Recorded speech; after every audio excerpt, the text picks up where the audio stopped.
I never thought reaching for a book could change my life, but that's exactly what happened on a quiet Tuesday afternoon in March. My name is Harper, and until that day, my biggest concern was keeping my bookstore's rare collection dust-free and my family's expectations at arm's length. I spotted it on the top shelf of Sterling's antiquarian books, a first edition of Pride and Prejudice that would perfectly complete my collection. As I stretched up on my tiptoes, another hand appeared beside mine, reaching for the same leather-bound treasure. "Oh, sorry," we both said in unison. I turned to find myself face to face with a tall man wearing a slightly rumpled button-down shirt and an apologetic smile. "Please go ahead," he said, stepping back. "I was just browsing, really." "Are you sure? Because if you're a collector—" I let the sentence hang, studying his face for signs of disappointment. He laughed, running a hand through his dark hair. "Honestly, I was drawn to it because my sister's been talking about wanting an antique book for her coffee table. But something tells me you'd appreciate it more." "Your sister wants a first edition Austen as a coffee table decoration?" I couldn't hide my horror. "When you say it like that, it does sound a bit sacrilegious," he admitted, then extended his hand. "I'm Ethan." As we talked, I learned he worked in tech but had a secret passion for classic literature. The conversation flowed easily, jumping from books to family to our favorite local coffee shops. Before I knew it, an hour had passed. "I should probably get going," Ethan said, glancing at his watch. "But I'd love to continue this conversation sometime. Maybe over coffee?" I hesitated. Dating hadn't been a priority lately, especially with my business taking off. But there was something genuine about Ethan that made me want to say yes. "I'd like that," I replied, pulling out my phone to exchange numbers. As I watched him leave, I had no idea I'd just set in motion a chain of events that would turn my carefully ordered world upside down. I didn't know about his overprotective sister Madison, or his mother Carol's iron grip on the family. I was just a woman who'd met an interesting man while reaching for a book. Looking back now, I sometimes wonder if I would have made the same choice if I'd known what was coming. But then again, the best stories often start with a chance encounter and a shared love of books. After 3 weeks of coffee dates and long conversations, Ethan invited me to Sunday dinner with his family. "They're a bit traditional," he warned, adjusting his tie as we walked up to the impressive colonial-style house. "But they'll love you." I smoothed down my dress, wondering if I should have worn something more conservative. Before I could second-guess myself further, the door swung open. "You must be Harper." A younger woman with Ethan's dark hair stood in the doorway, her smile not quite reaching her eyes. "I'm Madison, Ethan's sister. We've heard so little about you." The emphasis on little wasn't lost on me. Inside, Carol Brooks, Ethan's mother, gave me a once-over that made me feel like I was being appraised at an auction. Her husband Robert offered a quiet hello before disappearing into what I assumed was his study. "So, Harper," Madison said as we settled around the dining table, "Ethan mentions you work with books?" "Yes, I—" "How quaint," Carol interrupted, passing the potatoes. "Though it must be difficult making ends meet in such a niche market." I caught Ethan's apologetic glance. We hadn't discussed my actual role as the owner of 3 successful rare bookstores. Something told me to keep that information to myself. "I manage," I replied simply. "Well, not everyone can be as successful as Madison," Carol beamed. "She just made junior partner at her law firm." Madison preened. "It's really nothing. Though I suppose it helps to have actual career goals beyond playing with dusty books." I felt Ethan tense beside me. "Madison," he warned. "What?" "I'm just saying there's nothing wrong with having modest ambitions. Some people are content with less." The green beans on my plate suddenly became fascinating. I could feel Ethan wanting to defend me, but I squeezed his hand under the table. This wasn't the time for confrontation. "How did you two meet?" Robert finally spoke up, perhaps sensing the tension. As Ethan told the story, I noticed Madison's knuckles widening around her wine glass. "When he mentioned our shared love of literature," she scoffed. "Please, Ethan. The last book you read was probably a computer manual."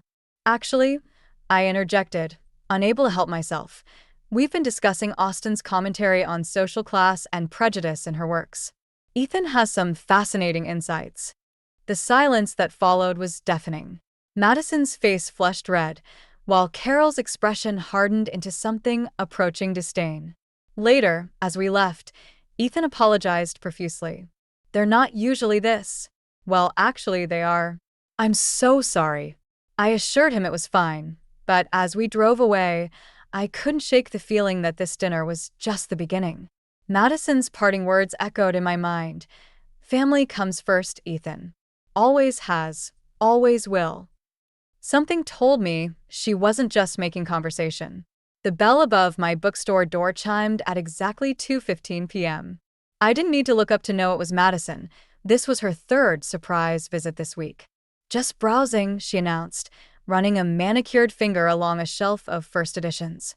Her designer heels clicked against the hardwood floors as she wandered between the stacks, pretending to examine books while stealing glances at me. I continued cataloging a new shipment, determined not to let her see me sweat. But when she picked up a rare Hemingway and nearly dropped it, I had to intervene. "Can I help you find something specific?" I asked, carefully taking the book from her hands. "Actually, yes." Madison's practiced smile disappeared. "I want to know what your angle is with my brother." "There is no angle. Please." She leaned against the counter, blocking my exit. A small-time bookstore clerk dating a successful tech executive? You expect me to believe there's nothing else going on? The words small-time clerk stung, but I kept my face neutral. Your brother and I connect on things that matter. Books. Ideas. Mutual respect. Mutual respect. She laughed. "Is that what you call hiding things from him?" My heart skipped. "I'm not hiding anything." "Really?" Madison pulled out her phone, showing me a business magazine article. "Because according to this, Harper Quinn Enterprises owns 3 of the most successful rare bookstores on the West Coast. Yet you let my brother think you're just a simple employee." I felt the blood drain from my face. I'd been waiting for the right time to tell Ethan about my success, afraid it might change things between us. "That's different from deliberately misleading him," I said quietly. "Is it? Mother always says people who hide things have something to be ashamed of." Madison's voice dripped with false concern. Poor Ethan, thinking he's dating someone genuine when really... The store phone rang, cutting her off. It was Ethan. "Hey, I thought we could grab lunch," he said cheerfully. "I'm outside your store." Before I could respond, Madison snatched the phone. "Ethan." What a coincidence. I was just having the most interesting chat with Harper about her business empire. The silence on the other end was deafening. "Your girlfriend's been quite modest about her success," Madison continued. "Though I can't imagine why someone would hide something like that unless they had ulterior motives." I watched through the window as Ethan's face fell, his free hand running through his hair, a gesture I'd learned meant he was troubled. "I'll be right in," he said finally. As Madison handed back the phone, her smile was triumphant. "Well, this should be interesting." I gripped the counter, steeling myself for what was coming. I'd tried playing nice, staying humble, keeping the peace. But looking at Madison's smug expression, I realized something important. Sometimes peace comes at too high a price. After the bookstore confrontation, Ethan and I needed space from his family. We planned a weekend getaway to a coastal bed and breakfast, hoping some distance would help clear the air. I should have known Madison wouldn't let us have even that small piece. We returned Sunday evening to find my apartment door slightly ajar. Inside, the place looked like a crime scene. My rare book collection lay scattered across the floor, some volumes damaged beyond repair. But what made my blood run cold was the sight of my grandmother's journal, the last thing she gave me before passing, floating in a sink full of water. "Oh my God," Ethan whispered, taking in the destruction. My security camera footage showed Madison entering with a key she'd somehow copied from Ethan's set. The timestamp read 2:47 p.m. "I swear I never gave her permission to," Ethan started. "Don't." My voice came out steadier than I felt. "Just don't." He helped me salvage what we could, neither of us speaking much. The silence felt heavy with unspoken words. As I carefully dried the pages of my grandmother's journal, My phone buzzed with a text from Madison. Hope you enjoyed your little getaway. Next time, think twice before lying to my brother. Ethan read the message over my shoulder, his face darkening. I'll talk to her. This has gone too far. Will you? I couldn't keep the edge from my voice. Like you talked to her about the surprise visits? Or the background check she ran on me? He looked away, and I saw the familiar conflict in his eyes, the same look he got whenever he had to choose between defending me and keeping peace with his family. Harper, you have to understand. I understand perfectly. I picked up a ruined first edition of Jane Eyre. Your sister destroyed thousands of dollars worth of books and irreplaceable memories because she thinks I lied about my success. But somehow, I'm still the bad guy here. That's not fair. This isn't easy for me either. No. I laughed, but there was no humor in it. Then why does it feel like I'm the only one fighting this battle? The security camera caught movement in the hallway. Through the feed, I watched Madison approach my door again, this time with Carol in tow. Ethan saw them too. Let me handle this. No. I stood up, something shifting inside me. I'm done handling things your way. As knocking echoed through my apartment, I realized this wasn't just about damaged books anymore. This was about power, control, and the price of keeping quiet. Madison thought she could break me by destroying what I loved. She was about to learn just how wrong she was. The invitation to Carol's birthday dinner at La Maison arrived 3 days after Madison destroyed my apartment. A chance to start fresh, Ethan called it. I knew better, especially when I saw the restaurant choice. La Maison wasn't just any upscale French restaurant. It was mine. The first business I'd bought with my inheritance, though the Brooks family didn't know that. Yet. Are you sure you want to go? Ethan asked as we pulled up to the restaurant. After everything, I smoothed my black dress, a smile playing at my lips. Wouldn't miss it. Madison was already holding court at the table, wearing a dress that probably cost more than most people's monthly rent. Oh, you came, she said, feigning surprise. We weren't sure you could afford. Would be comfortable at such an establishment. The maitre d' caught my eye, ready to acknowledge me as the owner, but I gave him our subtle signal to play along. Not yet. I'll manage, I replied, taking my seat. Carol launched into a story about Madison's latest legal victory, while Robert studied his menu with unusual intensity. The evening progressed predictably. Subtle digs about my quaint bookstore, pointed remarks about family loyalty, and Madison's endless self-promotion. Then came the moment I'd been waiting for. I'm afraid there's been an issue with your credit card, Madam Brooks, our server announced, looking appropriately concerned. Madison's face flushed. That's impossible. Try it again. I'm sorry, but it's been declined. As have the other 2 cards you provided.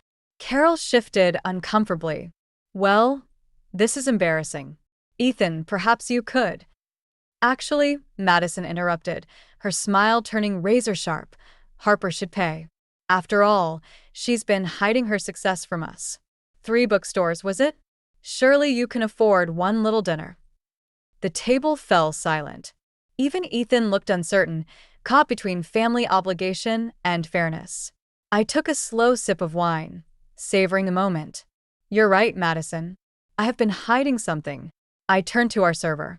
Pierre, please ensure everything is charged to the owner's account. Madison's triumphant smile froze. The owner's? Yes, I replied quietly. My account. Welcome to my restaurant. The color drained from Carol's face. Robert actually looked up from his menu. And Madison. Madison looked like she'd swallowed her own tongue. You own La Maison? Ethan asked, his voice a mixture of surprise and something else. Pride, maybe. Among other things. I stood, placing my napkin on the table. I've learned that sometimes the best revenge isn't about getting even. It's about revealing who you really are and watching others realize how wrong they've been. The silence that followed was worth every moment of humiliation I'd endured. But as I caught Madison's eyes, I saw something unexpected, not just anger or embarrassment, but fear. The kind of fear that makes people dangerous. This wasn't over. Not by a long shot. The aftermath of Carol's birthday dinner exploded like a delayed bomb. Madison stormed out of La Maison, but not before hissing, "You'll regret this," in my ear. I didn't know then how right she was. 3 days later, health inspectors showed up at all my restaurants. Anonymous complaints. The next day, my bookstores faced surprise audits. Then came the whispers, carefully crafted rumors about fraudulent business practices spreading through the city's business circles like wildfire. I was in my office reviewing the damage when Ethan arrived, looking exhausted. "Madison's behind the inspections," he said. "She's using her law firm's connections." "I know." I gestured to the stack of papers on my desk. "She's thorough, I'll give her that." "Mother wants to make peace." He wouldn't meet my eyes. "She's offering to make everything go away if..." "If what?" "If you sell her La Maison. At half its value." The laugh that escaped me wasn't humorous. "Of course. And I suppose Madison's attacks would mysteriously stop." "Harper, please. They're still my family." "And what am I?" The words came out sharper than intended. Before he could answer, my phone buzzed. A text from an unknown number. "Check your email." The message contained photos, dozens of them. Me and Ethan at dinner, at my stores, outside my apartment. All time-stamped from weeks before we met at the bookstore. Nothing compromising, just surveillance. "They were watching me," I whispered. "Before we even met." Ethan's face went pale as he looked at the photos. "This isn't... I didn't know. Did you?" My voice was steady, even as my world tilted. "Because it seems your family had this plan from the start. The chance meeting at the bookstore, your immediate interest in me." No. He reached for my hand, but I pulled away. "Harper, I swear." "Save it." I stood up, my legs surprisingly steady. "You should go." "Please, just let me explain." I said go. The words echoed off the office walls. "I trusted you. I let you in. And all this time." He took a step toward me. "It's not what you think." "Then what is it?" "Because from where I'm standing, I'm looking at months of surveillance photos orchestrated by your family. And you expect me to believe you knew nothing about it." The silence that followed said everything. As Ethan left, I stared at the photos spread across my desk, each one a reminder of how thoroughly I'd been played.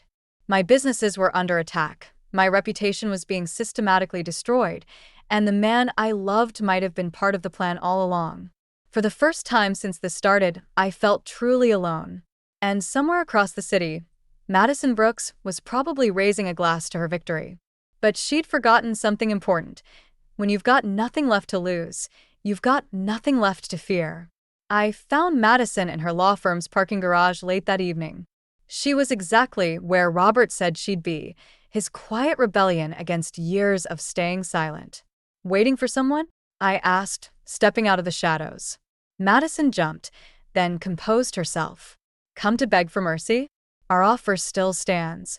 Actually, I brought you something." I held up a USB drive. "Footage from my bookstore's security cameras. The day you destroyed my collection. And footage from the day before, when Carol handed you Ethan's keys to copy." I watched her face carefully. "Interesting conversation you two had about putting me in my place." Her smirk faltered. "You're bluffing." "Like you were bluffing about those surveillance photos? The ones you staged to make it look like Ethan was involved." "He should have been involved," Madison snapped. "That was the plan. He was supposed to help us figure out your weaknesses, but instead, he actually fell for you." The truth I'd hoped for, finally spoken aloud. "Why, Madison? What did I ever do to you?" "You existed." Her composure cracked. "Do you know what it's like? Being the perfect daughter, doing everything right, and still watching your brother choose some bookstore owner over his own family. I never asked him to choose. You didn't have to. Just by being there, being successful, being..." She stopped, tears threatening to fall. "Being everything I pretend to be." The garage fell silent except for the echo of her words. "I have another copy," I said quietly, holding out the USB drive. "Show it to your firm's ethics board or don't. Your choice." "You destroy my career? Like you tried to destroy mine?" I shook my head. "No, Madison. I'm giving you a choice. That's more than you gave me. She stared at the drive, then at me. He'll never forgive me. Maybe not. But this isn't about Ethan anymore, is it? Madison's hand trembled as she took the drive. What do you want? I want you to stop. Not because I threatened you, but because you realize what you're really afraid of isn't me. It's not being enough. She laughed bitterly. That's simple, huh? No. But it's a start. I turned to leave, then paused. By the way, those business audits? They actually helped. Found some inefficiencies I needed to fix. So, thanks for that. I was almost to my car when I heard her call out. Harper. I turned. I'm sorry. About the books. Especially your grandmother's journal. It wasn't everything. It wasn't even close to enough. But as I drove home, I realized something important. Sometimes winning isn't about destroying your opponent. Sometimes it's about helping them see why they needed to fight in the first place. The real question was, would Ethan understand that too? A month after my confrontation with Madison, I found myself back at Sterling's Antiquarian Books, reaching for the same copy of Pride and Prejudice that had started everything. This time, when another hand appeared beside mine, I knew who it belonged to. I thought I'd find you here, Ethan said softly. We hadn't spoken since the night of the surveillance photos. He'd left dozens of messages, each explaining his side of things, each going unanswered. Madison told me what you did, he continued. About the USB drive, about giving her a choice. I carefully returned the book to its shelf. It wasn't just about her. I know. He stepped closer. I should have stood up to them sooner. Should have seen what they were doing to you. But you didn't. No. I didn't. He ran a hand through his hair, that familiar, nervous gesture. I got so used to keeping the peace that I forgot what peace actually looks like. The evening sun filtered through the bookstore's windows, casting long shadows between us. Somewhere in the distance, a bell chimed. I got something for you, he said, pulling out a package. Inside was my grandmother's journal, restored by a professional conservator. The water damage was gone, the pages carefully preserved. Madison gave it to me, he explained. Said it was the first step in making things right. I traced the familiar leather cover, remembering all the times I'd seen my grandmother writing in it.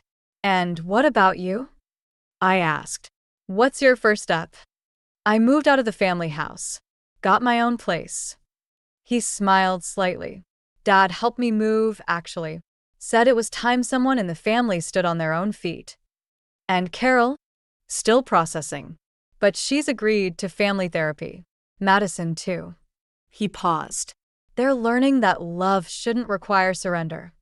I thought about Madison in the parking garage, about the fear behind her anger, about how families can hurt each other in the name of protection. I can't promise it'll be perfect, Ethan said. But I can promise you won't face it alone again. I looked at him, really looked at him, and saw something new in his eyes. Not just love, but understanding. The kind that comes from choosing your own path, even when it's the harder one. Want to get coffee? I asked finally. I know a place. As we left the bookstore, I realized something. Sometimes the happy ending isn't about everything being fixed. Sometimes it's about learning how to move forward with the cracks still showing, knowing they're part of the story too. Madison sent me a text later that evening. Lunch next week? My treat. No hidden agendas this time. I smiled, thinking how life rarely gives us the endings we expect. Sometimes it gives us something better, the chance to write our own.